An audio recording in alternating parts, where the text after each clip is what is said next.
Terus kalau ke dealer nak beli sepeda motor kalau cash 12 juta, nak kredit 4 tahun kena 18 juta. Aku saiki kan lagi diharam nomor kedua akad dalam satu barang. Tapi sing ngalang-alang yo pinter. Ora dua akad Gus. Kok Mas go dhuwit 600.000 wis jelas iku ape kredi. Bata fikir-fikir.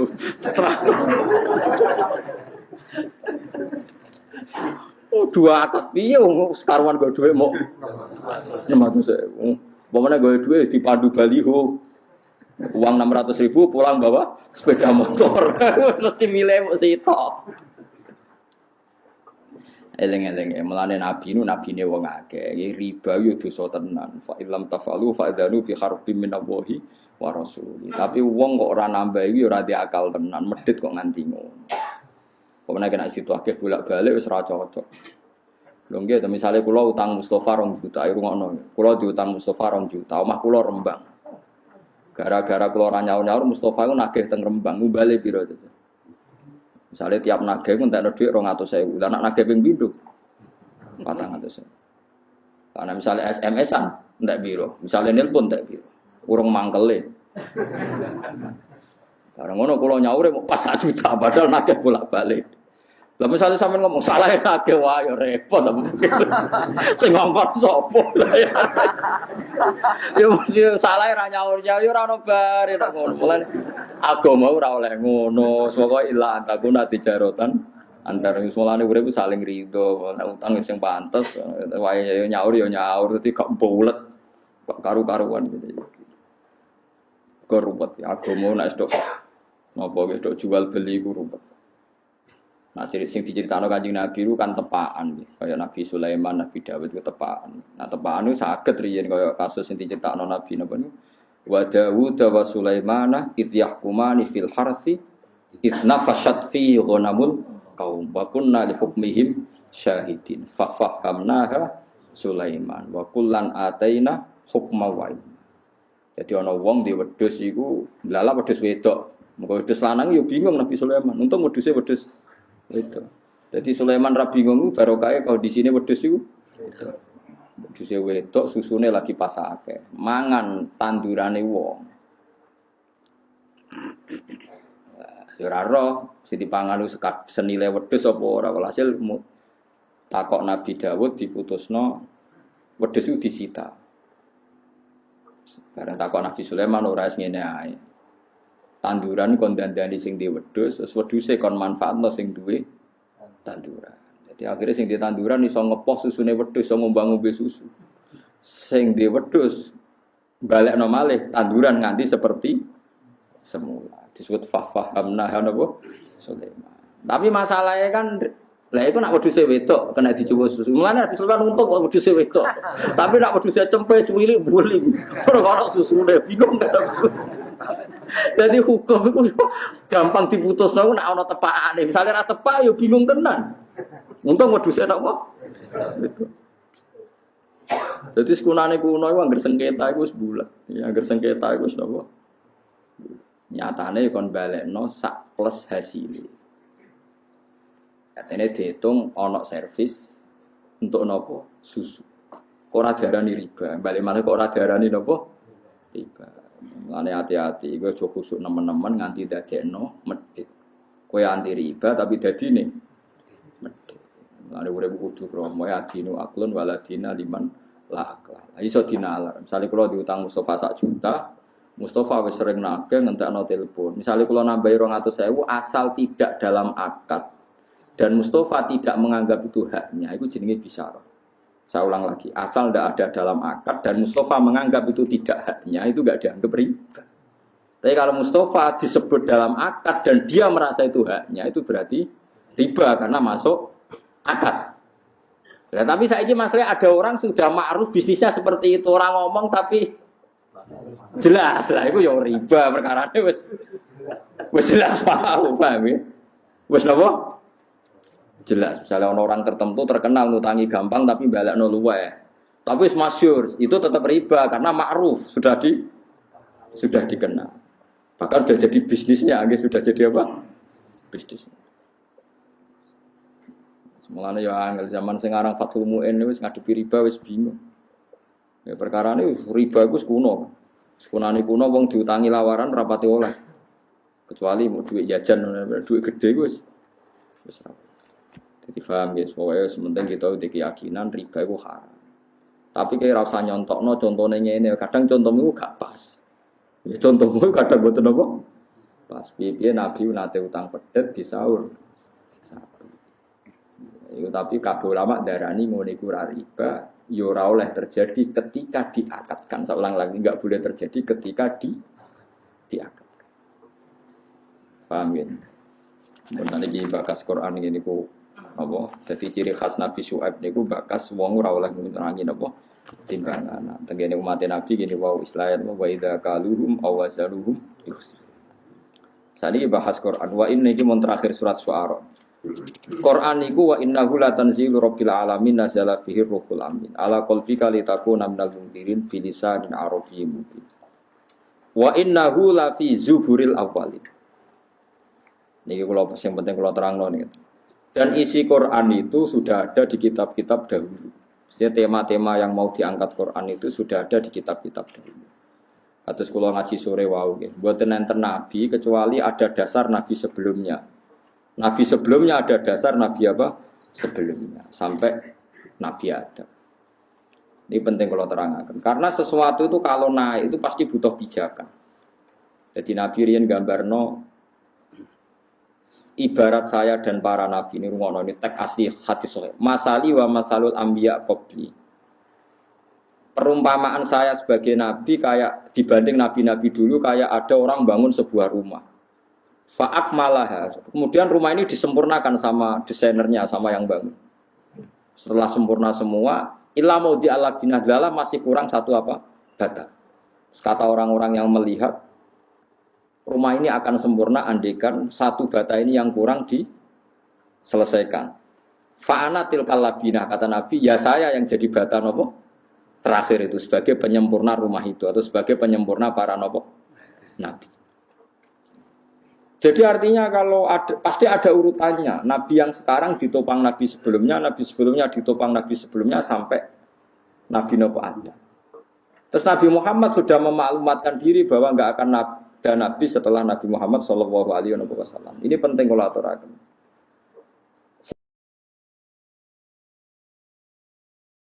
Sebab kesalahan orang sekarang itu dianggap salahnya orang dulu. Mboten saged diwali. Jadi ngeten nggih sampean tak warai ilmu toreko.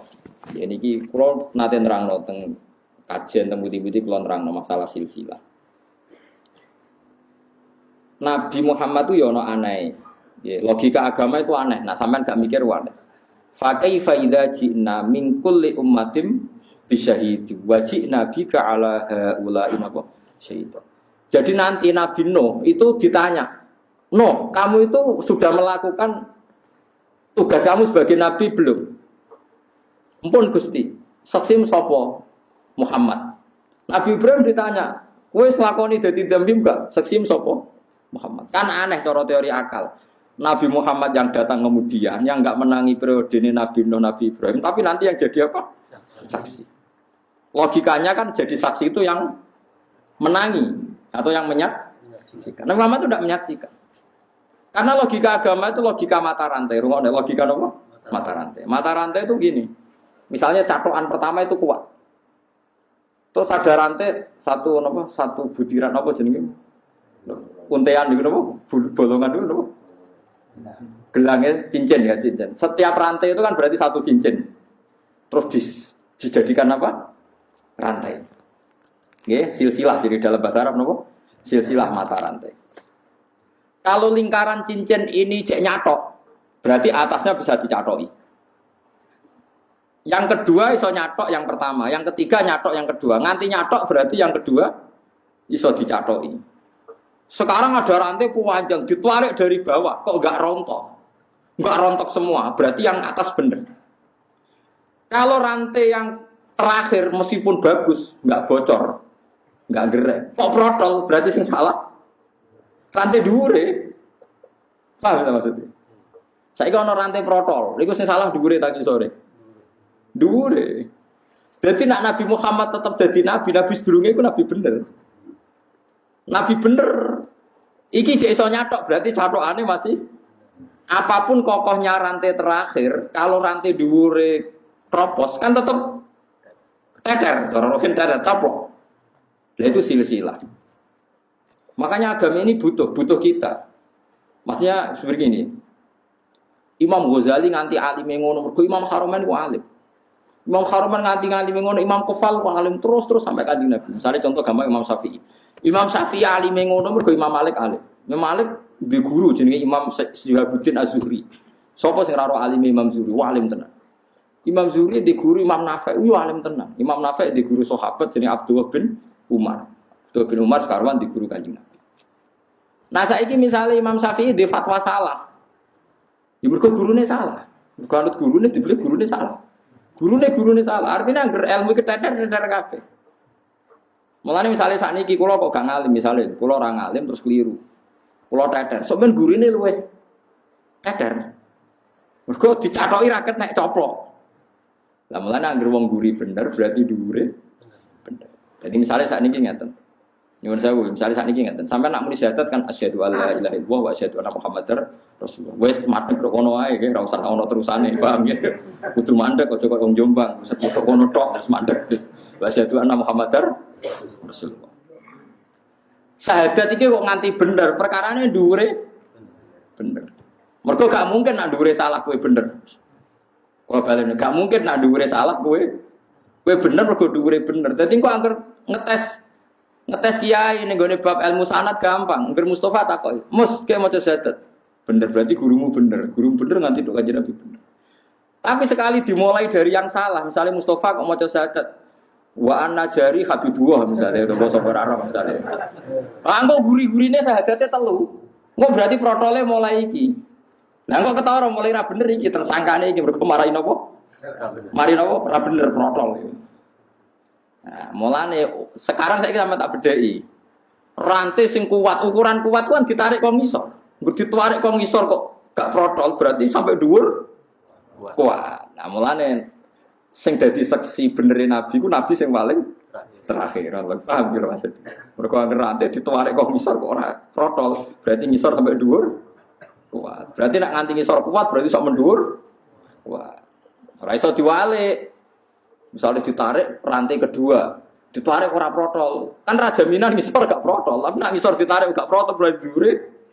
Nah, ketika Nabi Muhammad ngendikan dengan segala kesempurnaannya, Nabi ini benar, berarti dhuwur-dhuwure benar. Mulane saksine iku sing terakhir. Paham sih kalau maksud itu disebut silsilah, disebut apa? Silsilah. Mulane cara Kiai Jawa aja kepaten obor, kepotan silsilah. Kulo nuriyen dereng ngapal Al-Qur'an dawuh bapak, hak buyut-buyut temu hafal Qur'an. Sekali kira hafal kepaten obor. Itu pasti. Misalnya bapak kulo hafal Qur'an. Akhirnya anaknya mesti ono sing isin hafal, meskipun satu keluarga itu meskipun satu harus ada yang hafal. Misalnya saya hafal. Bapak saya, mbah saya, buyut saya hafal. Sekali saya ada hafal, nanti anak saya ada hafal itu lebih gampang. Serapal rapopong bapak ya hafal. Engko putu kula luwih gampang. Bapak mbah ya ora apal. Lan kok sampean goblok wis bener. Artinya tenang aja kan. Artinya kan memang enggak masalah kan. Apa salahnya kan? Bapakku wis goblok malah kadang do muni ngono. Santri ku tak kon ngapal lorong jus ujare wis pinter. Bapakku malah iso maca Quran wis wah ya repot. Jadi wis bener, ya paham ya. Sekarang kita ngadepi goblok wis bener mergo bapake goblok. Dan ndak aneh mergo bae wis goblok, buyute goblok. Kuwi ku tradisi kan? Paham sih kalau maksud? Berarti gobloknya sampean beralasan ndak? Sangat-sangat beralasan. Ndak ada masalah pemacen wis. Wes lumayan. Wes kan. Jadi keadaan sekarang ini lumayan jadi Mustafa wis bagus. Sudah membaik. Tapi nak ditarik tetap protol, wong dhuwure protol lah itu masalahnya. Mulane kira oleh nyatok ning keluarga sing goblok, nyatok mbek gurune perkarane golek rantai sing kuat.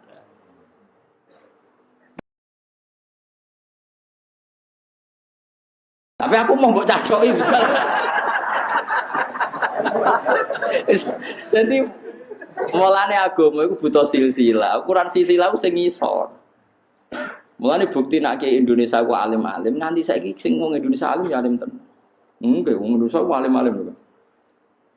Riyen Syekh Mahfud yo alim tenan. Ngantos sakniki wonten Mbah Mun, wonten Mbah Dimyati Pandeglang, terus wonten sinten Mbah Fadl Senori, alim-alim tenan. Nanti sakniki cak nom-nom nggih wali. Lah sampean sing the best teng Mesir rata-rata nggih cah Indonesia. Mergo mbah bae alim, gurune ya alim. Sekali wis ora alim yo bluwet kabeh mergo ono sing mulai bodho. Lah nek sampean bodho tenang, wis ono sing ngawiti ngono wis ya bener maksudnya wis.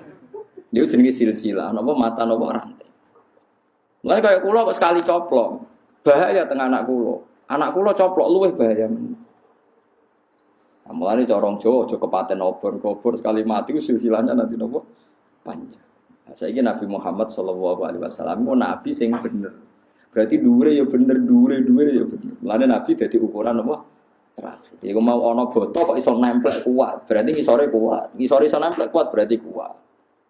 Nah ngisore ra kuat mbok boto iki kuat kan tetep asli. Wong tempelane mboten napa? Mboten kuat. Ngene iki sok ben niku mulane medeni wong kok sampean barang sok ben sik kuat gak dadi boto bar kula mati misale ngono tambah aslek perkara repot. Berarti dimulai kok kuwi ora melok-melok iku perkara. Nah, cuma aku sebenarnya aslek langsung leren ae aja gawe mata rantai. Nggo gawe mata rantai kesalah. Itu disebut agama iku silsilah. Angger rantai paling dhuwur bener ngisore bener ditarik ngisor. Tapi yang kok angger protol sing protol iku dimulai salah. Dianggap hilang. Iku sirine kena apa sing dadi saksi para nabi kok Nabi Muhammad. Dadi cara rantai kok jumlahe 20 ta 100. Ditarik kok guri ora coplok. Berarti bukti semuanya kuat. Jadi ora usah dicek satu-satu tarik kuat dengan ukuran berapa kok. Wah berarti kuat semua. Kok gak mungkin salah satu kropos gak protol mesti ana sing protol. Iku mulane saksi ku sing wong guri. Mane wajib nabika ala haula inaba syahidati fa kaifa idza ji'na min kulli ummatin bi syahidi wa ji'na bika ala haula'i syahid. Muhammad nanti setiap umat itu saya datangkan sebagai saksi dan semua umat zaman dulu saksinya adalah umat kamu dan semua nabi zaman dulu saksinya adalah kamu. Mergo logikane tadi wong ra menahi udah dadi saksi yo gampang gak ngerti ubah-ubahno kok cek ra protol kabeh berarti dhuwur-dhuwure yo bener. Nanti kata sekolah misalnya mau coba Jalalain, ya bener. Guru kula nggih maca Jalalain, gurune maca Jalalain. Nah, materinya Jalalain sampai ada Rasulullah. Sekali ada yang merubah, ya terus ra bener. Paham maksud? Sekali ada yang merubah terus ya contoh nyuwun sewu kayak aliran sesat. Madzhab tertentu yang sesat. Ya salah terus salah ya terus salah terus. Umpamanya guru-gurunya dulu babahnya napa? Babahnya salah. Kowe ku angel Kang dandanane kok aliran sesat ku angel. Wong sesat iki di kitab panduan dhewe. Kadung sesat. Sampai yo kula nu gadah guyonan kathah tentang napa aliran-aliran sesat pun ruwet. Kitab benten. Misalnya kita bilang setelah Quran itu paling sahih Bukhari, mereka bilang kitab ini. Kita bilang kitab pegangan ini, mereka bilang itu. Kan sudah ruwet. Dia sudah napa? Sudah napa? Sudah. Nah, kita ini bejo mulane ketika Kanjeng Nabi, agama ini, ilmu ini agama. Kamu harus melihat guru kamu itu siapa. Sampai wonten makalah man ta'allama bila syekhin fa syekhuhu setan. Orang belajar tanpa guru itu pasti gurunya setan. Kenapa kok gurunya setan? Karena kebenaran itu tidak bisa berdiri sendiri. Coba orang itu tidak bisa loh Kang, ngomong kebenaran meskipun ditulis. Misalnya cacilik, saya ngomong begini. Cung sing penting ku mangan. Terus dia hanya berdasar teks, memang ada kata teks, sementing umangan. Terus cilik umangan terus gak tahu ngombe kan ya mati. Tapi beda kalau dia diasuh guru, diasuh pembantu atau ibunya. Sementing umangan cung semangan. Ternyata ya diombeni, bar mangan didusi, wayahe nguyah ya dicawii. Sehingga dia menyimpulkan meskipun yang dikatakan sing penting mangan ternyata ada sekian hal yang penting. Tapi kalau Anda hanya percaya teks saja, ngetek berat. Makanya misalnya ada ayat faqtulul musyrikin haitsu wajadtumhum, ketemu musyrik di wae pateni. Terus kamu enggak usah guru, ketemu musyrik itu pateni. Padahal kita menangi Rasulullah tidak selalu kalau ketemu musyrik mateni. Kita ketemu sahabat tidak selalu kalau ketemu orang musyrik dipateni. Bahkan Rasulullah punya akad perdamaian dengan kafir dhimmi. Guru-guru kita ya biasa kulaan Cina, kaji-kaji ya biasa dagangan sampai Cina. Kok ramen dipateni? Sesuai kan mikir, yo no kontak pateni, yo no kontak damai. Mergo nganggo guru, nek nganggo tektok, ya fatul musyrikina, itu wajah tumuh mesti dia ketemu. Nah itu makanya ahwal, makanya disebut di ilmu tarekat ahwalul masyayikh. Perilaku masyayikh itu master. Bukan tek tapi perilaku masyayikh. Karena kalau tek itu punya masalah seperti ini tadi. Bang, ya mulane ngaji guru sampai menguasai ahwal, ahwalul masyayikh. Ini apa ahwalul masyayikh? Ahwal itu satu perilaku. Jadi itu penting kalau atur. Saiki wong karo wis tak sinau tek dianalisis. Menganalisis itu nak orang nganggo guru malah melengkar. Kita contohnya ngeten nggih, misale sampean ono nasi, ada nasi terus sampean mau makan. Kepengen mangan sate ono nasi terus pangan. Kamu ya sudah mangan. Wah, enak mangan sego mek sate. Tapi jari dokter, wah itu bahaya ngandung kolesterol mari darah tinggi. Nak jari sing wong fikih halal haram. Wah sapa juju mbok pangan halal tak haram.